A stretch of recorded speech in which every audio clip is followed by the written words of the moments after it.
Hello বন্ধুরা, তো দেখে কি মনে হচ্ছে? স্কাই ওয়াক তো দক্ষিণেশ্বরের মনে হচ্ছে তোমাদের, কিন্তু না, এটা একদমই না। এটা দক্ষিণেশ্বরের নয়, এটা হচ্ছে কালীঘাটের স্কাই ওয়াক। একদম নতুন এটা চালু হয়েছে, আর হওয়া মাত্রই আমি চলে এসেছি তোমাদের জন্য ব্লগ নিয়ে। তো একদম অসাধারণ, পুরো অবিকল সেম দক্ষিণেশ্বরের মতন দেখতে। তো যারা যারা এখনও আসোনি, বা যারা যারা হয়তো অনেকে এখনও জানোই না যে স্কাইওয়াকটা চালু হয়ে গেছে, তারা কিন্তু অবশ্যই চলে এসো। একদম মেট্রো স্টেশন থেকে নেমেই জাস্ট 10 থেকে 15 পা হাঁটলেই এই স্কাইওয়াক, আর স্কাইওয়াক থেকে পুরো সোজা চলে যাচ্ছ তোমরা কালীঘাট মন্দিরে। মন্দিরটা আগে থেকে অনেক মডিফাই করা হয়েছে। তো এটা একটা সেলফি জোনও বলতে পারো, আর সব থেকে বড় কথা, এখানে কালীঘাটের ইতিহাস রয়েছে। মানে কালীঘাটটা যে সৃষ্টি করা হয়েছিল তার ইতিহাস কিছু লেখা রয়েছে, যেটা তোমরা এখানে এসে ডিটেলসে পড়তে পারো। আমি জাস্ট হালকা করে তোমাদের একটু দেখিয়ে দিলাম।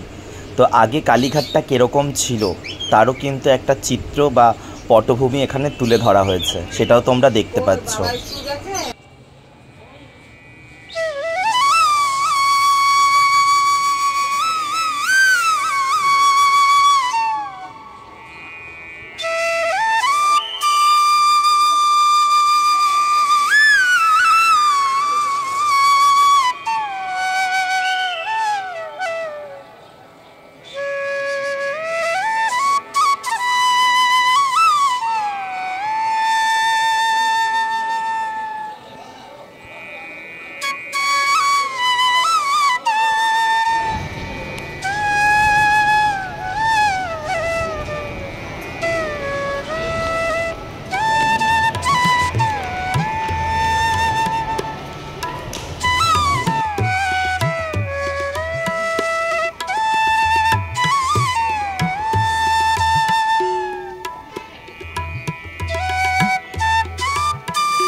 মন্দিরের ভেতরে ক্যামেরা অ্যালাউ নেই, তাই তোমাদের মায়ের মুখটা দেখাতে পারলাম না, সেটা তোমাদের এসে দেখতে হবে।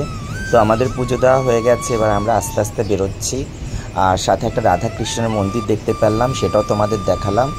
এবং ওখানে প্রসাদ, মানে মা কালীকে যে প্রসাদ দেওয়া হয় সেটা কীভাবে তৈরি হয়েছে সেই দৃশ্যটাও দেখতে পারলাম। তো সেটাও তোমাদের সাথে আমি শেয়ার করলাম। তোমরা দেখো কেমন লাগছে অবশ্যই। গেটের একদম সামনে 64 নাম্বার দোকান, ভীষণ ভালো ব্যবহার। আমরা এসছি, এই দিদিভাইও খুব ভালো, তোমরা অবশ্যই আসবে। চলো আস। তো পুজো দেওয়ার পর কচুরি খাওয়া তো হয়েই থাকে, তাই একটু কচুরি সাথে একটু মিষ্টি খেলাম। ব্লগটা আমি এখানেই শেষ করলাম। তোমাদের কেমন লাগলো অবশ্যই জানিও, ভালো লাগলে চ্যানেলটা সাবস্ক্রাইব করে দিও। Thank you.